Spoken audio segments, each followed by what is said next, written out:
Hello, Jambo, Karibu. Welcome to my channel. My name is Chilanda and this is Library Without Borders.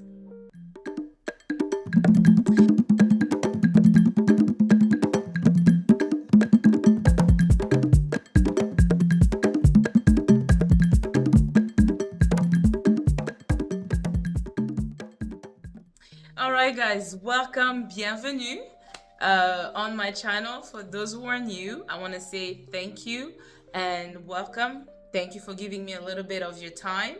And for those who've been riding with me through the beginning of this channel, I want to say y'all are the MVP. So thank you, thank you.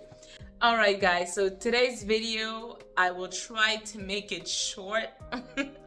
But I will be combining my wrap-up video as well as my TBR for the month of May. All right, so I don't want to rumble too much. I want to get into it so that this video is not too long. All right, so for the month of April, I read first on my list was Book Lovers by Emily Henry. And yes, I have joined the Emily Henry wagon, and it was a cute story. It was a cute story. I enjoyed it. Obviously, it was a rom-com, small town type of story. It was very interesting. My opinion on this book is as follows. Obviously, the story is about Charlie and Nora. They both work in the publishing world. And Nora, she's used to coming up with stories of heroines for other people. And she has a sister whose name is Libby. And Libby is of the opinion that it is time for Nora to basically be the heroine of her own story. And comes Charlie. And obviously, it's a story about enemies to lovers. Now, it was my first time reading that kind of story because, again, I stopped reading romance a long time ago, and the type of romance I used to read back in the days was historical romance. And yes, if you look at the whole historical romance, there was always that whole enemy type of vibe where the lady's always like resisting the knight or the man, and he convinces her after a while and then they fall in love. Okay, so it's a bit the same with this contemporary romance. And it is set in a small town. Libby convinces Nora to go to North Carolina, Sunshine, and basically for the whole month of August. And then she has this whole list of things they have to do that is typical of a romance type of story. And Lord behold, Charlie also finds himself in that place. And then Nora finds out that the place that they're actually renting is a house that actually belongs to Charlie's parents. Don't want to get into the details, don't want to give in too much, but obviously there is a chemistry between Nora and Charlie. But the way it starts, they're always sharp with each other, they're always mean to each other, they always have a way to be like, they're not pleasant with each other, you know what I mean? Like, I don't know, like it's a thing. There's that kind of story between a man and a woman where they're just they're mean, they're snapping at each other, and sparks fly and they're into each other. But basically that was the story between Charlie and Nora. And Nora gets into that town. There's a small library that belongs to Charlie's parents, and she decides to take on the job of basically bringing it back to life. And then they will have moments where they get with each other, and it is a slow burn, I have to admit though, because there were instances where they were alone, Charlie and Nora, like where they would go, it's not the beach, but they would be somewhere in the water, and then Nora takes off her clothes, she gets in the water, and Charlie's there. They get in the water, they start something, and then they just stop because they're like, they can't mix business with pleasure, you know, that kind of stuff. So I really enjoyed the story. It was cute, it was predictable, but it was the way it was written, the way Emily Henry wrote the story, the way she brought the characters to life. Like Noah, basically her relationships were not a success. Like she went through a few boyfriends and all of them left her because she was too independent. She was not a person who cried, like, you know what I mean? And when you read the book, you start to find out why Nora was so tough or unemotional. You know, there is a little bit of trauma in her life. They lost their mom quite at a young age, and while she was going through something, she was close to this man that abandoned her at her most vulnerable time. And then obviously she guards her heart very closely because she doesn't want to go through that kind of heartache again. So, and Charlie as well is also this man who's really tough, looks like he belongs in the city and all of that, but he actually comes from this small town, which was a surprise, you know. So it was great. Like, I enjoyed the story, guys. It was cute. But one thing I want to mention, I found the relationship between Libby and Nora a bit weird. That's just me, because I look at my relationship with my siblings. I mean, we didn't sleep on the same bed. We weren't like all so lovey-dovey, but we are, you know, we got each other's back, you know, me and my siblings. But Libby and Nora was just their relationship was just a bit too close to me. It was just like, okay, no relationship between siblings are like that, you know what I mean? So, but other than that, I enjoyed the story. If I have to rate a story, I would say this was a 3 out of 5. Like I said, it was predictable for me, and it was cute. I mean, it wasn't that grand. It was a cute story, so 3 out of 5.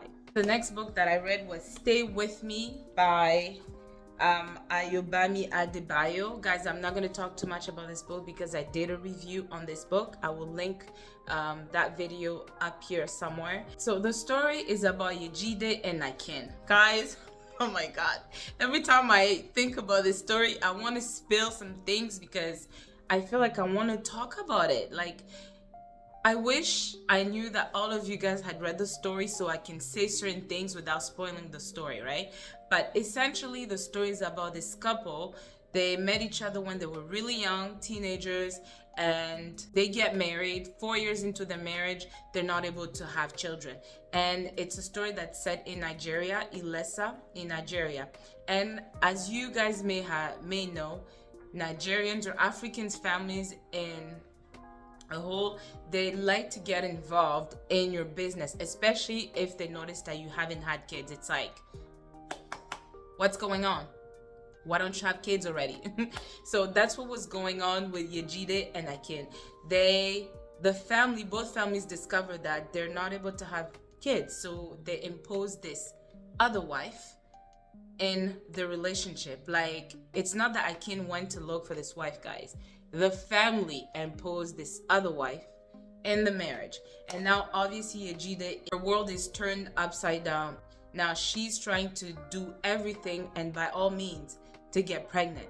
Now we talking about going to see a healer or those witch doctors or ngangas as we call them, and things will unfold like you have no idea. Akin also goes through unholy measures to try to bring a kid into this world.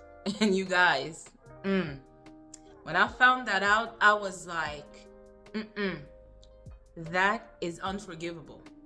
That is unforgivable, because at some point I was just like, Akin put this plan into motion. Then Yejide falls for that plan. And then when the plan kind of backfires, who's to blame? Is it Akin? Or is it Yejide who actually falls for that plan and takes it even further?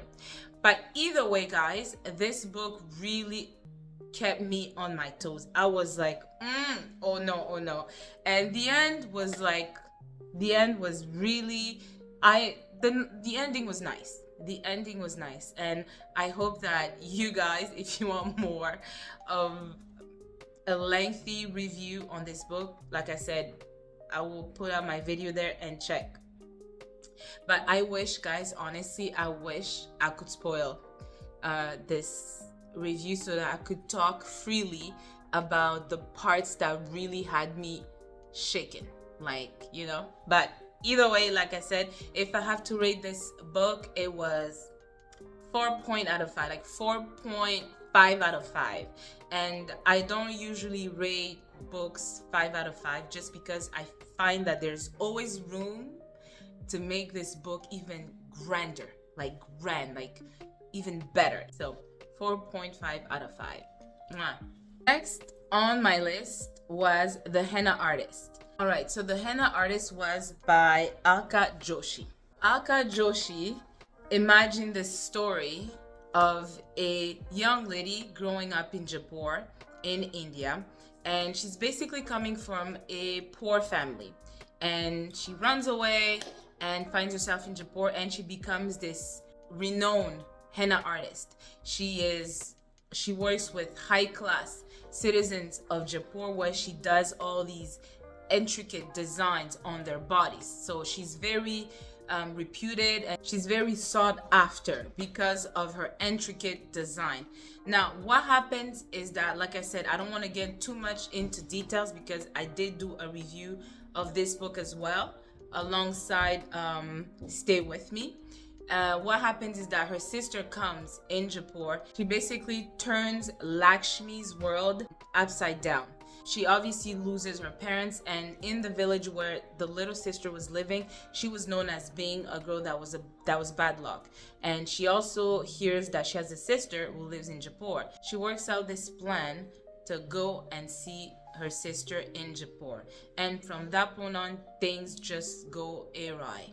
Her little sister does these things that essentially complicates Lakshmi's world, and Lakshmi has to come up with a solution that will both help her keep her clientele, her high-class clientele, but also save her sister from doom. And that is essentially the story of The Henna Artist. Like I said, I have an extensive review on that. If you want more details about The Henna Artist, please, I will link the video somewhere here. But if I had to rate this book, I would say like 3.5 out of 5, which is a good score. It was a good book. I enjoyed it a lot, and that's the score. All right, guys, next on my list was this book that a booktuber actually had recommended, and it is Rachel's Nook. I follow her, and if you're not following her, check her page out. But she mentioned The Buddha in the Attic by Julie Utsaka. This book is a bit different. It's quite a short book. It's 3 hours. I read it on Audible. I read that on Audible as well as The Henna Artist. And it's essentially a book about Japanese immigrants, and they're immigrating in America around I think the 1900s or something. And the way the story is told, it's told by we. So it's a bunch of women who lives in Japan, and they are sought after by these Americans. So they are sent these beautiful pictures of these American men that they will marry, and they travel by boat to arrive in America, and they discover that these white men, they were not resembling the pictures that they were sent. And it tells the story of these women going through life in America and all the obstacles and all the arduous work they've had to do in order to fit in order to live in America. And the only thing I found with the story was the whole we. It spoke of the story as a collective, and it was like, we did this, we found this, and it was like, there was this other Japanese girl, because she couldn't stand this, she either killed herself, and there was this other Japanese girl, because of this, she did this.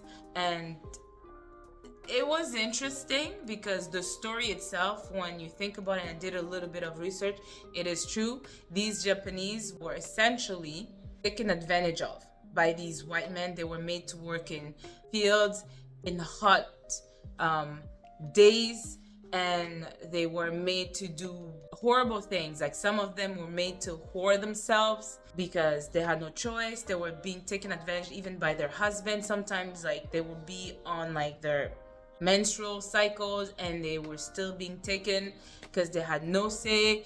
They had kids in that country, and those kids, because they were half American, half Japanese, were basically rejecting their heritage. At some point, they were asked to leave because Americans didn't want, I think there was a war going on between Japan and the United States.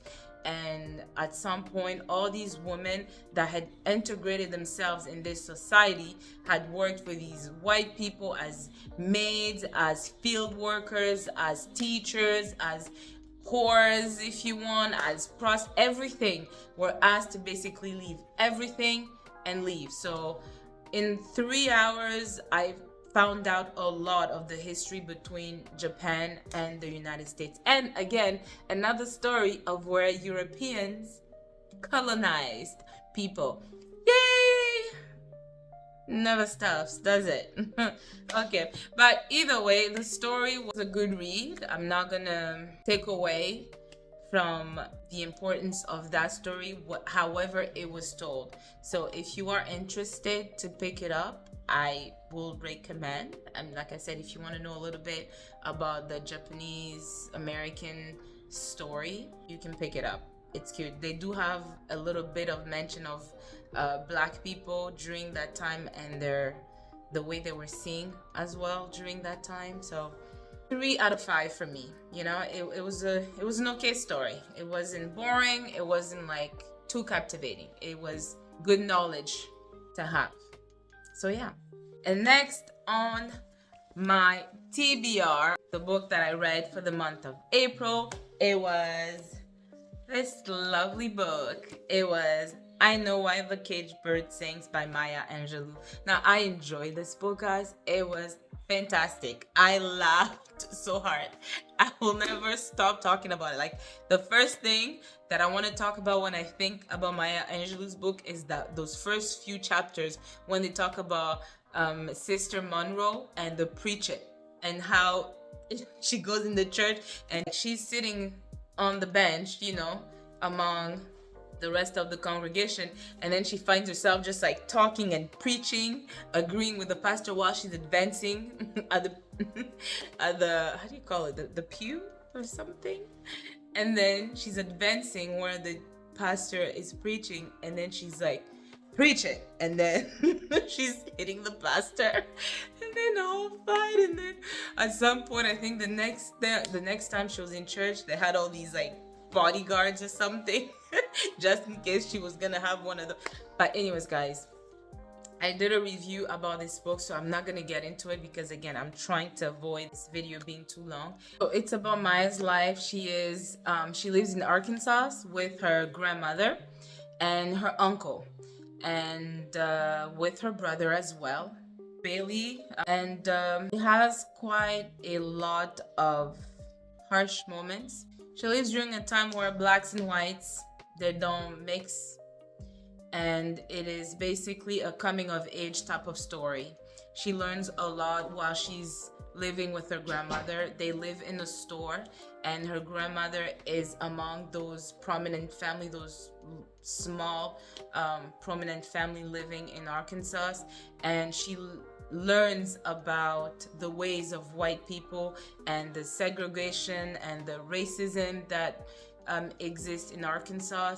She goes to school and is made aware of the fact that black people will not amount to anything, right? White people are the superior race, and they are the ones who are on top and will get all these things, all these new things in their school, the central schools. She's also going through difficulties with her mother, her dad. She's not really close to her parents that way because most of her growing up was with her grandmother. But at some point, she goes back to live in California, I believe, with her mom. And something happens there. A tragedy, yeah, of course. And like I said, I don't want to get into too much of it because I actually did a whole 15 video talking about the story of Maya Angelou. But essentially, As I said, it's a coming of age story. We learn a lot about her resilience. I love the way she was fearless in the way she spoke about white people and their ways. I love the way she was brave. She stood up against all these injustices in this book. And I really just got to know Maya as a kid, and just imagining what she could have gone through, especially the fact that she spoke about how she wasn't pretty, and how she found solace in poetry, in books, and how she was really close with Bailey. It was a beautiful story that left me with a thirst to discover more work about Maya Angelou. And in fact, I have about 2 books in one book that I already ordered from her. It's The Heart of a Woman, and I do have another one that's actually in my Amazon cart that I'm gonna order. So yeah, guys, I love that book so much that I gave it 4.5 out of 5. It was fabulous. I enjoyed it, and if you haven't picked it up, I hope you pick it up. And lastly, guys, I have this fake ass book that I have not finished, but I'm almost done.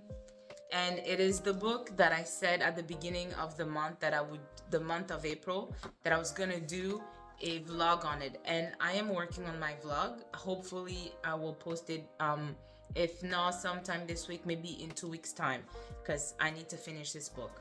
Now, guys, with having read so much, I can tell you what it is.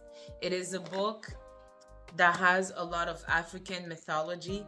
It is a hard book to read, guys. I have to admit, like, I don't know what I was thinking. Like, I knew it was a book by Marlon James. You know, I think he's Jamaican born, and he's black, so I was like, why not? Plus, I enjoyed the book of Night Woman that he wrote, so I was like, I would read it. But boy, I don't know what I got myself into, and I can't tell you why I'm not DNFing it, guys.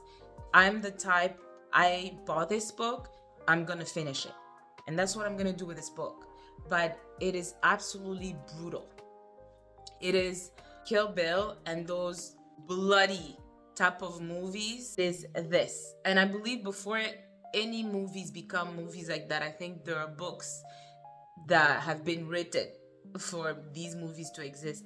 And Marlon James's book, Black Leopard, Red Wolf, was brutal, guys. Like, there is a lot of chopping, there's a lot of rapes, there's a lot of there's shape-shifting. Like, obviously it's a fantasy book and we get that, but it is a lot. There's a lot of killings of children, of like people. There's a lot of like bestiality. Like, guys, there's everything in this book, everything. Sometimes I was like, Marlon James, what headspace were you in for you to have written such book?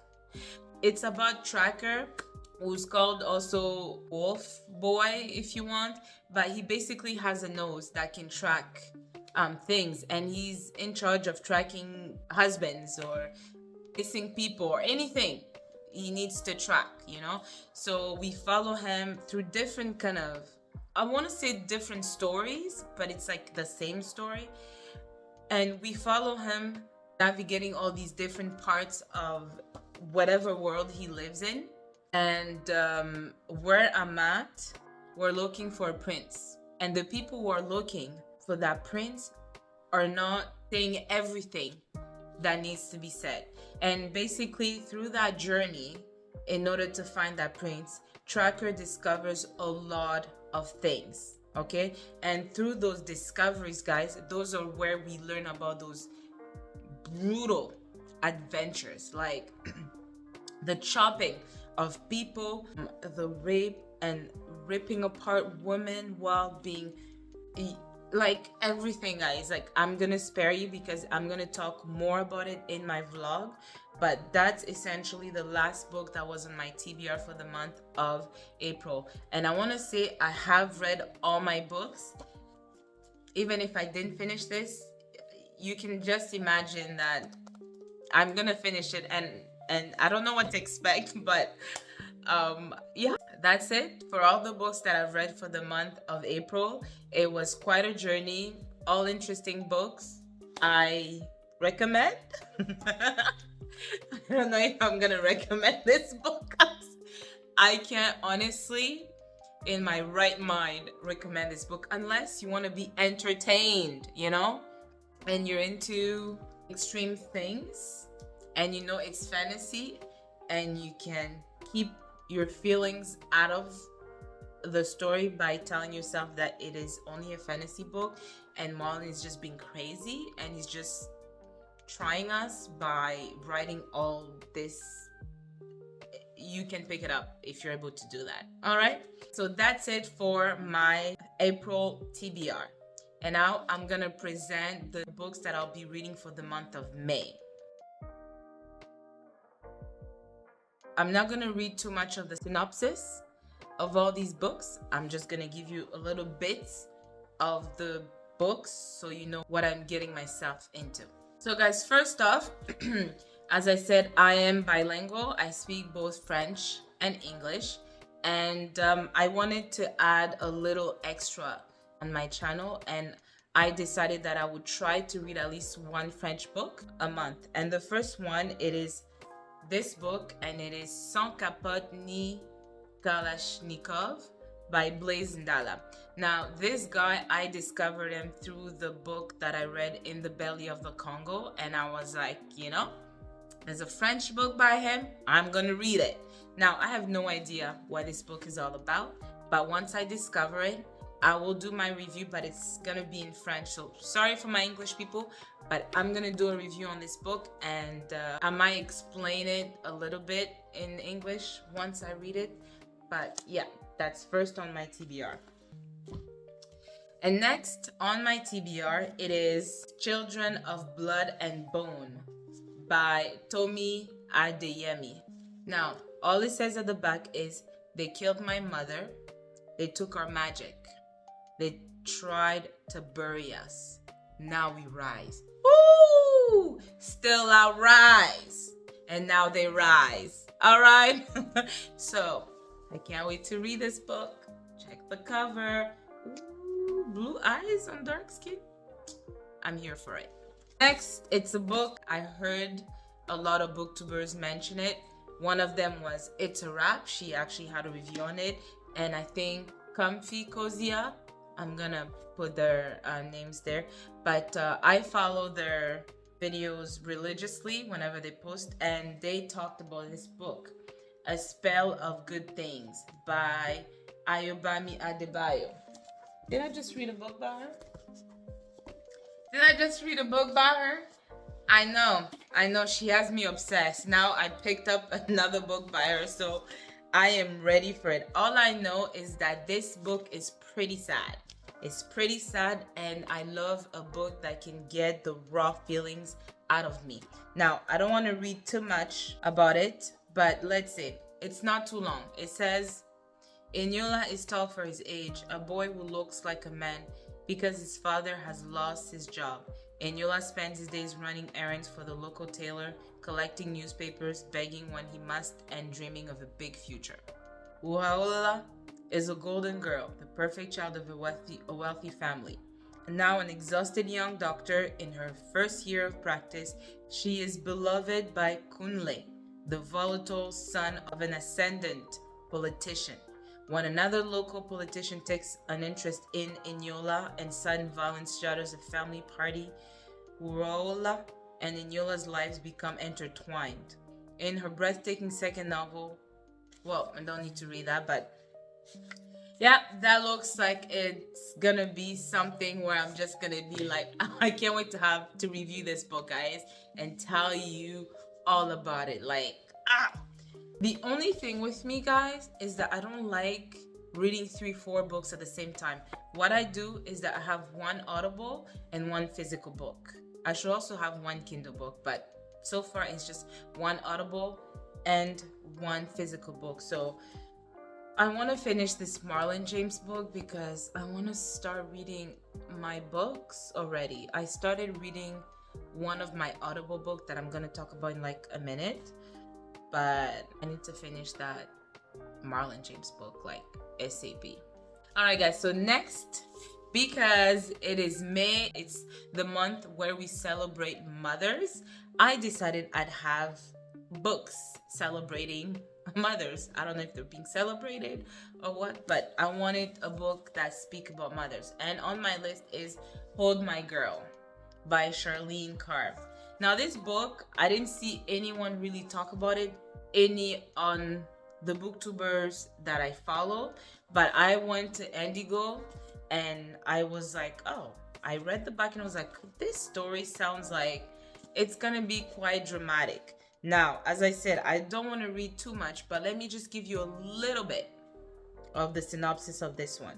So Catherine is a woman full of obsessions. Everything clean, everything perfect all the time. After 7 years of trying and failing to conceive, she finally gives birth to Rose, her IVF miracle child. But she's always feared that Rose may not be her daughter. Rose's pale skin now matching Catherine's own. Tess never got her happy ending. She underwent IVF alongside Catherine and a group of hopeful mothers, but her daughter Hannah was stillborn. After a series of poor choices, Tess is divorced, broke, and stuck in a job beneath her skill set. When Rose is 10 months old, both Catherine and Tess get a call from the fertility clinic. The two women's eggs were switched. I'm gonna stop there, guys. Y'all can understand why I picked up this book? Yeah. I know I'm already gonna be like, what would I do? Whenever a book gets me to ask myself, what would I do in this position? That's a good book, has captivated me. Next on my list is The Mothers. And this book was actually $6. And listen to this again. Grace and Dan Arden are in their 40s and have been on the IVF treadmill since the day they got married. 6 attempts have yielded no results, and with each failure, a little piece of their hope dies. Priya Laghari and her husband, Nick Archer, are being treated at the same fertility clinic, and while they don't face the same time pressure as the Ardens, the younger couple have their own problems. On the same day that Priya is booked for her next IVF cycle, Grace goes in for her final, last chance embryo transfer. 2 weeks later, both women get the results. I'm gonna leave it at that because I read this and I'm like, ooh, angry and heartbroken. One of the women learns their embryo was implanted in the other's uterus. Gosh. Okay, that's it. I'm sold. I know Mother's Day this month is gonna be emotional. All right.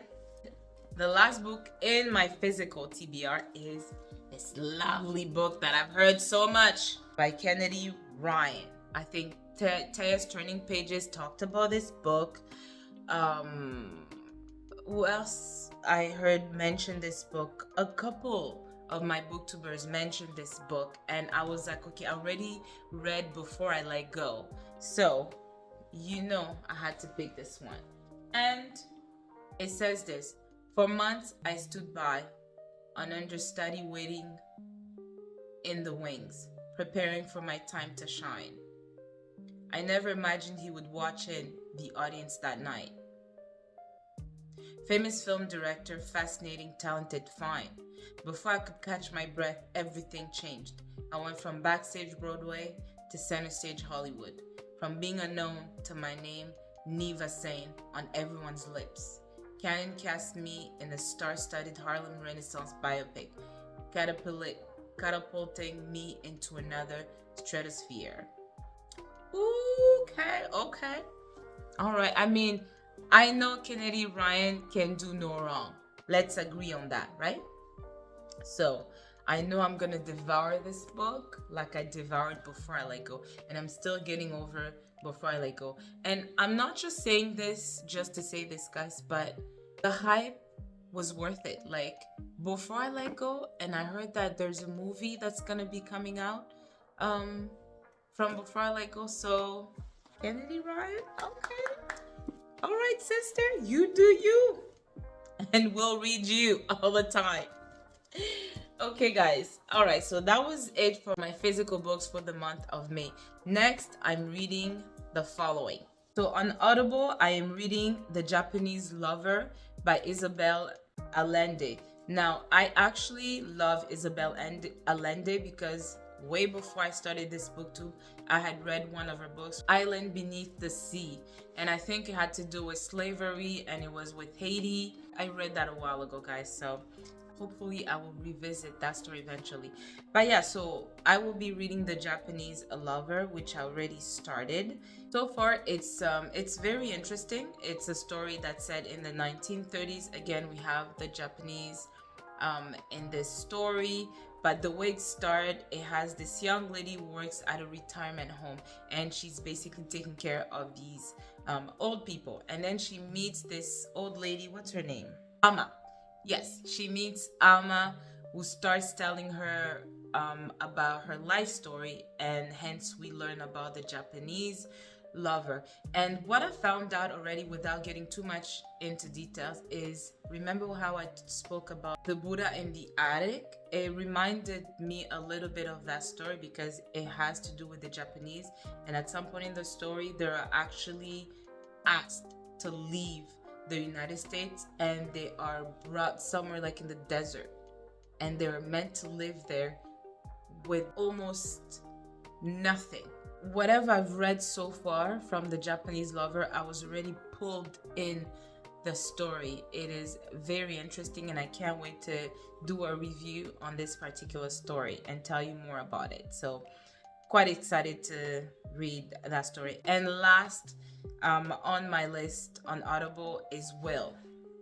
I didn't want to read Will's story because I had it on my TBR for a while, but with the whole story that happened with Chris Rock, I was conflicted in picking up his book. But then I was like, okay, maybe it's worth learning about his life and knowing who he is. Maybe just trying to understand a little bit of who he is today through the story of how he grew up, where he came from, and all of that. And I don't want to read too much of the summary of the book, but what I'll say is this: Will Smith's transformation from a West Philadelphia kid to one of the biggest rap stars of his era, and then one of the biggest movie stars in Hollywood's history, is an epic tale, but it's only half the story. That will be the last book I will be reading, and I am curious to discover what Will has to say about the person he is, where he comes from, and just discovering his journey. I'm excited. So there you have it, guys, my TBR for the month of May. Hopefully I will be able to get through these books so I can bring you some fabulous reviews. And on this note, because it is turning out to be way too long than I anticipated, I want to say thank you for watching me. Thank you for your support, and thank you for sharing my video with the people you know. So please like, comment, and subscribe, and I will see you in my next video. So take care and enjoy and stay blessed. Bye.